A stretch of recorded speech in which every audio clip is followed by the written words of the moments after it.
Aujourd'hui, à Logo et compagnie, je reçois Daniel Beauchamp de SNS Canada. Nombre d'employés 200, année de fondation 2002, secteur d'activité distribution de vêtements, situé à Anjou. Bonne écoute!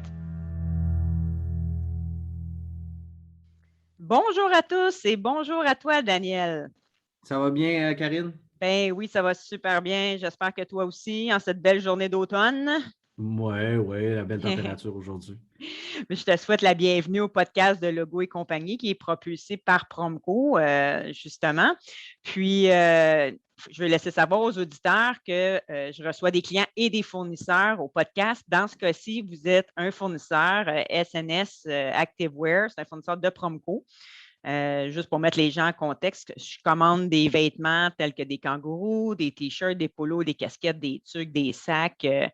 Puis, j'aimerais ça que tu me dises, Daniel, c'est quoi ton rôle dans l'entreprise en ce moment chez SNS Activewear? Moi, je suis représentant aux ventes sur la route, principalement dans le secteur de la rive sud de Montréal, c'est-à-dire, en fait, toute la rive sud, Saint-Hyacinthe-Drummondville, l'Estrie jusqu'à Sherbrooke, puis je fais aussi l'Outaouais, puis l'Abitibi. OK, super, parfait ça. Puis, vous avez beaucoup de marques, hein, ou plus de 25 marques connues que vous distribuez, justement. As-tu des exemples de marques que tu distribues? Ben, on a Adidas, on a Independent, on a encore des accessoires chez Oakley, on a du New Balance pour en nommer quelques-uns. Il y en a d'autres qui vont se rajouter pour 2022, mais pour l'instant, mis à part les lignes de base qu'on tient, on a quand même quelques belles Belle lignes ligne. de gamme là, qu'on tient aussi. Du American Apparel, American Apparel, All Style, Bella, Gildan, c'est MNO, ça. Bella. Je ne sais pas si j'ai nommé Independent est là-dedans Oui, aussi. oui, oui, oui. Fait qu'on a quand même un bel assortiment de produits pour couvrir les demandes du client dans différents types de matériaux. Définitif. Mais c'est pas pour rien que vous êtes le leader, c'est-à-dire le leader canadien de la distribution des vêtements et d'accessoires promotionnels depuis plus de 45 ans. C'est pas rien, ça? Non, c'est pas rien. En fait, ça a été parti, ça, par les Vercheval en 1970, dans ce coin-là. Quand je dis Vercheval, là, je parle bel et bien de celui qui a joué pour les Alouettes. Là. En Ah fait, oui? directement, mais c'est sa famille là, OK. qui avait ça. Puis eux autres vendaient à l'origine, si je ne me trompe pas, des articles de moto puis de skidoo. Mhm. Puis après ça, ben, nous, on s'est porté acquéreur de ça en 2002. En fait, ma famille était dans le domaine des médias avant ça. Puis, Les suite. Beauchamp, ça. Tu parles de la famille Beauchamp, dans le fond, qui est ta Exact. famille. Exact. Ton On était père. dans les médias. Mon père a vendu sa compagnie de médias, puis on s'est lancé dans l'aventure en 2002. Mon père a fait l'acquisition avec mon frère Luc, qui était président de la compagnie.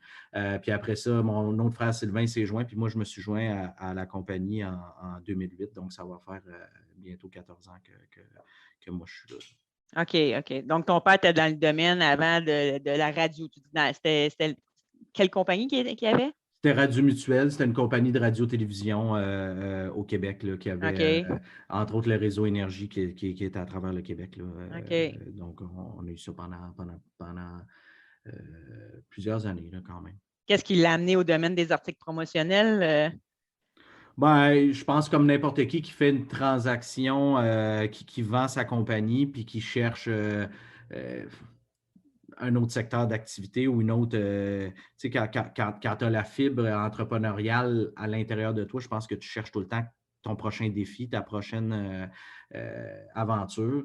Puis à ce moment-là, ben, Technosport est arrivé dans le domaine. On avait regardé d'autres choses, mais Technosport, à ce moment-là, semblait être un beau défi. Puis c'est le fun de voir ce qu'on a été capable de réaliser avec cette compagnie-là, là, en la prenant de 2002 jusqu'à la vente à SNS dernièrement, il y a bientôt 2 ans, en 2019. Oui, c'est ça, parce que tu dis Technosport, parce que c'est ça, je vous ai présenté en tant qu'SNS Activewear, mais dans le fond, quand ça a été acheté des Vercheval, ça s'appelait Technosport, c'est ça? Exact. OK, donc vous Exact. avez En gardé fait, le nom. au tout début, ça s'appelait Technosport International, puis au fur et à mesure des années, nous, on l'a changé pour Technosport Canada, puis ben là, récemment, je dis récemment puisque ça fait moins de 2 ans, ça a été vendu à SNS Activewear, qui est une compagnie basée à Chicago, dont le siège social est à Chicago, qui fait la même chose que nous, mais aux États-Unis. OK, je comprends. Puis est-ce que tu sais d'où vient le nom Technosport? Quelle bonne question, hein? Écoute, je pourrais pas te Ça fait dire. Tout ce que longtemps, je ça, sais, là, c'est hein? T'étais ouais, avant toi, ça. tout ce que je sais, c'est que c'est les Vercheval qui ont décidé de ce nom-là, probablement en OK. association avec le fait que ils faisaient ils vendaient des articles de moto puis Ouais, c'est ça. de skidoo. Peut-être qu'ils ont trouvé que le nom. Puis même nous, la famille, on avait regardé pour changer le nom, sauf que à un certain point, quand tu es dans l'industrie depuis X nombre d'années, puis que le nom est reconnu, ben tu laisses le nom. Puis Mhm. on a roulé avec ça, puis on n'est pas déçu de ça. OK. Puis est-ce que ton père est encore dans l'entreprise? Non, mon père est malheureusement décédé il y Ah, a OK, 6 ans excuse-moi, oui. maintenant.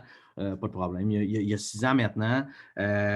Puis, tu sais, c'est Luc, Sylvain, puis moi un petit peu qui ont continué ensuite l'aventure OK. de Technosport. OK.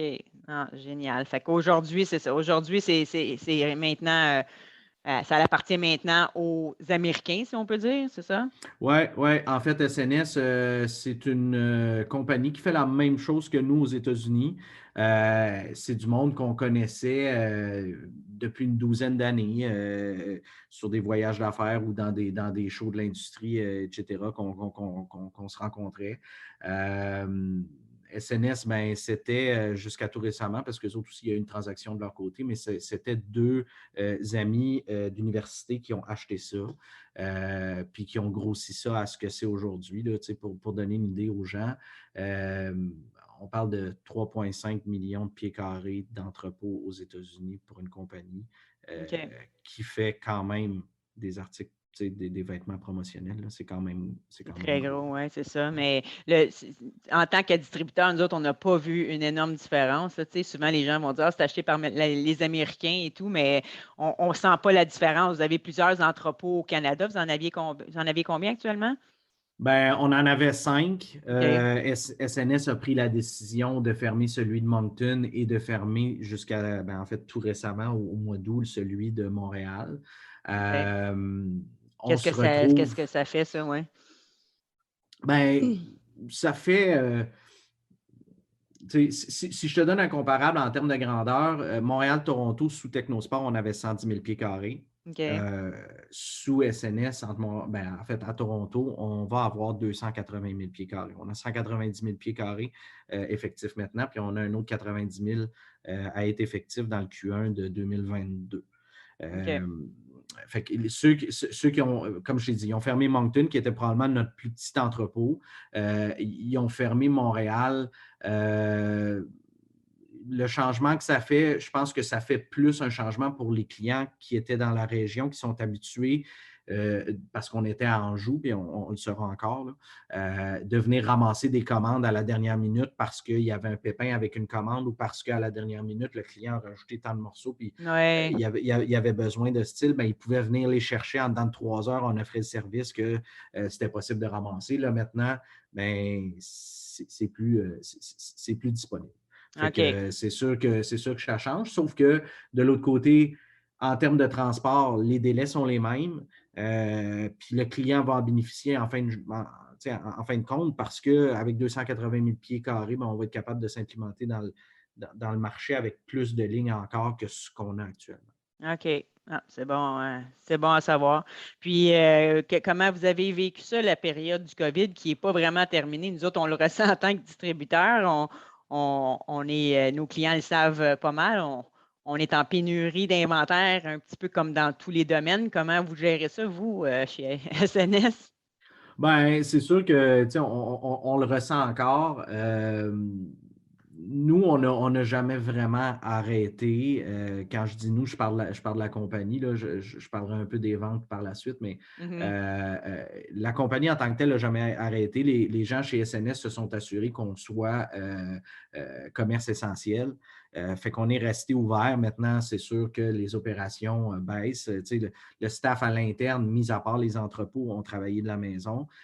Plusieurs d'entre eux travaillent encore de la maison. Je pense qu'on n'est pas dû pour retourner au bureau avant début novembre. OK. Mais l'entrepôt a roulé, les commandes rentraient. C'est sûr que les quantités et la grosseur des commandes étaient revues à la baisse. Il y a peut-être eu 1 mois ou 2 mois là, lors des fermetures vraiment où ça a été un peu plus difficile, mais étant donné qu'on a le site web qui est transactionnel, ben, les commandes pouvaient rentrer quand même. Le service à la clientèle était quand même disponible. On n'a pas fermé le bureau. Pour ce qui est des ventes, c'est sûr que des gens comme moi, des gens comme Pierre Dupuis, qui est directeur des ventes, on a travaillé de la maison. Je pense que ça tombait à point parce qu'avec la transaction qui venait de se faire de Technosport vers SNS, on avait un nouveau système, fait que ça nous a permis de populer les informations des clients dans le nouveau système, puis de faire un peu du travail de bureau qu'on n'a peut-être pas nécessairement le temps de faire dans le day-to-day. Voilà. J'imagine que c'est la même chose pour toi, parce qu'on est sur la route, puis on va voir des clients, puis on fait des présentations. Fait que ça a bien tombé, mais dès que les restrictions ont été levées, ben, je pense qu'on a été pas mal un des seuls distributeurs ou une des seules provinces dans la compagnie à vraiment aller sur la route. Si les clients voulaient nous voir, on allait les voir, même s'il fallait rester dehors, dans le stationnement, à distance. Si on était capable de montrer des produits puis de faire ce qu'il fallait faire, ben, on le faisait avec l'accord du client. Puis maintenant, ben, je pense qu'on est sur la route à temps plein, puis on se promène, puis on fait nos présentations. C'est sûr que, comme tu disais, l'industrie change. Je pense qu'elle va continuer à changer à cause de cette pandémie-là. Il y a un gros problème de main-d'œuvre actuellement dans l'industrie. Je pense autant du côté client que du côté fournisseur. Si je parle d'une compagnie comme Gildan, à l'heure actuelle, ils ont de la misère à produire le coton. Ce n'est même pas une question de produire les vêtements, c'est une question de produire le coton parce que les gens aiment mieux rester dans le pays où ils ont leur manufacture, que ce soit aux États-Unis ou ailleurs, aiment mieux rester chez eux puis collecter un type de PCU, là, je ne pourrais pas te dire exactement lequel, que de venir s'asseoir sur des machines puis faire du coton. Fait que si je donne un exemple, mes chiffres ne sont pas bons, là, mais 50 machines, ben, ils en ont 10 d'occupés. Fait que tu devineras que la production est amputée. Si je regarde mes casquettes, la Chine, le port est plein, ils n'ont pas de main-d'œuvre pour conduire les bateaux, pour s'occuper du port. Donc, mes casquettes sont en storage, sortent au compte-gouttes. Puis quand je parle, là, on parle de SNS, mais si je regarde ma compétition, c'est la même chose. Tout le monde est dans le même bateau actuellement. C'est le même bateau, c'est une bonne façon de le dire. Oui, c'est une bonne façon de. Le bateau, il prend peut-être un petit peu d'eau, mais à un moment donné, ils vont patcher les trous, puis ça va se régler. Je pense que tu es bien placé pour le voir. Là. Dans l'industrie, je pense que c'est pas mal généralisé. Oui, c'est ça. C'est pour ça que je trouve ça important de te recevoir pour qu'on en parle parce que je passe mes journées à expliquer aux clients là, vraiment que tout est pris dans les ports, qu'il y a le manque de main-d'œuvre qui fait en sorte qu'il y a une pénurie de vêtements actuellement, de casquettes ou de n'importe quel autre article promotionnel. C'est des gens, moi j'ai beaucoup de repeat business, des gens qui répètent régulièrement, puis on ne peut pas répéter le même produit parce que justement, il n'est pas en inventaire. Donc, c'est plus difficile parce qu'il faut refaire le processus, il faut représenter des produits, puis c'est que ça ne correspond pas toujours à leur premier choix, si on veut, mais comme je dis tout le temps à mes clients, c'est en attente que le produit arrive, puis après ça, on reviendra avec le produit habituel, là, mais un produit populaire chez vous, je donne un exemple, des casquettes Richardson, la FlexFit ou Yupon, là, mais ça fait des mois, ça fait des mois qu'on l'attend, mais ils se font attendre, hein, s'il vous plaît. Là. Tout se fait tout se fait attendre de ce temps-ci. Prends un petit verre d'eau, là. Oui, un petit verre d'eau, ça va aller. Tout se fait attendre de ce temps-ci, honnêtement. Ouais. C'est pas juste dans notre domaine. C'est pas juste dans le domaine. Je veux dire, tu veux une moto marine, tu veux un vélo, tu veux un sac de golf, tu veux... tout est en attente. Je pense que les clients comprennent. Oui, ils sont vraiment compréhensifs. C'est très surprenant. Je pense qu'il faut juste user de patience puis avoir des solutions. C'est Je important pense de qu'on est travailler en là-dedans mode pour un. solution. Ouais. Ouais, puis on est probablement là-dedans pour un autre 6 à. J'espère que c'est pas 6 à 12, j'espère que c'est plus 6 à 8, mais Semaine la ou réalité. mois? En mois. Ah oui, Ouais. hein, tu vois, 100 de Ouais. mois. Wow. Ben, c'est l'information qu'on nous donne du côté des OK. distributeurs. OK. Mais encore là, des fois, il y a des miracles qui arrivent, puis il y a du stock qui arrive, fait qu'on on le prend quand ça rentre, mais c'est sûr que avec ce qui se passe dans le marché, quand ça rentre, ça part vite. Ah oui, définitivement. Il faut être à l'affût. Oui, Définitivement. exact. Ah bon, ben, en tout cas, merci beaucoup de nous avoir expliqué un petit peu comment que ça se passe. Merci aussi de nous avoir parlé un petit peu de l'historique de Technosport SNS ActiveWear. C'était vraiment intéressant. Je ne veux pas te retenir plus longtemps parce qu'on sait que le temps est précieux de nos jours. On est dans un temps de l'année qu'on est très occupé avec le temps des fêtes qui Exact, arrive là, dans notre exact, domaine. exact. Ben, si vous voulez en savoir un petit peu plus sur mon invité, je vous invite à visiter le site Internet de snsactivewear.com. Vous allez pouvoir voir toutes les marques qui vendent et tous les produits. Puis de nous téléphoner en tant que distributeur pour faire des commandes parce que vous autres, vous ne vendez pas direct. Je tiens à le mentionner aux gens. Vous êtes Non, nous des. autres, c'est sérigraphie, broderie, articles promotionnels. Il faut que ce soit. On est très sérieux là-dessus. Là. On fait une vérification pour protéger, entre autres, nos clients et l'industrie. Exact. Fait qu'il faut être objet promotionnel, sérigraphie, broderie là, pour ouvrir un compte chez nous. Exact. Parfait. Bon, ben, c'est super. Ben, je te remercie beaucoup pour ton temps, Daniel. Ça a Merci super à bien toi. été. Puis, ça me fait plaisir. Puis, je te souhaite de passer un bel automne malgré les problèmes d'inventaire et encore le COVID, mais tout va se régler prochainement, j'en suis certaine. À toi et à tes clients, la même chose. Puis merci pour ton support envers SNS puis Technosport. On apprécie grandement là, Super. le support que tu nous donnes. Ben, merci beaucoup à toi. Merci pour le bon service. Puis, je te souhaite de passer une super belle journée. Merci, bonne journée. Merci. Bye. Bye bye. Alors voilà, c'était tout pour SNS Canada, cette belle histoire entrepreneuriale et surtout familiale. Merci d'avoir été à l'écoute. N'hésitez pas à vous abonner à la page du podcast. Comme ça, vous allez être avisé des nouveaux épisodes qui sortent à toutes les semaines. Et puis, je vous invite à aimer la page Facebook, LinkedIn ou Instagram de Promco. Et puis, la semaine prochaine, ça sera encore une semaine de break parce que c'est le temps des fêtes, donc très occupé au niveau de Promco. Alors, on revient la semaine du 30 novembre, excusez-moi, pour le prochain podcast de Et voilà 5, qui est un client à nous. Alors voilà, merci beaucoup pour votre écoute et passez une excellente journée. Au revoir.